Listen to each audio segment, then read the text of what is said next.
عمر مختار کوئی عام نام نہیں تھا، بلکہ وہ تاریخ ہے جو صحراؤں میں لکھی گئی، وہ غیرت ہے جو زنجیروں میں بھی نہیں جھکی، اور وہ ایمان ہے جو پھانسی کے تختے پر بھی مسکرایا۔ عمر مختار 1858 میں البتنان یعنی موجودہ لیبیا میں پیدا ہوئے۔ دینی علوم حاصل کیے اور جلد ہی اپنے تقوی، علم اور کردار کی وجہ سے لوگوں کے درمیان عزت کی نگاہ سے دیکھے جانے لگے۔ وہ سنوسی تحریک ایک ممتاز عالم اور استاد تھے، جو شمالی افریقہ میں اسلامی بیداری کی ایک بڑی دینی تحریک تھی۔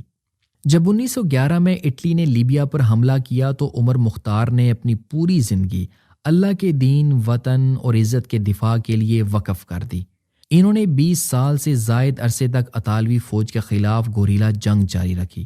پہاڑوں، وادیوں اور ریگستانوں میں انہوں نے دشمن کو وہ سبق دیے کہ یورپ کے اخبارات انہیں صحرا کا شیر، دی لائن آف ڈیزرٹ کہنے لگے۔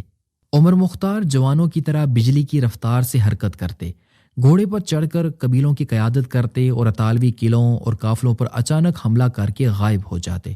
اٹلی نے ان کے سر کی بھاری قیمت مقرر کی، مگر وہ ایمان کی طاقت سے ناقابل شکست رہے۔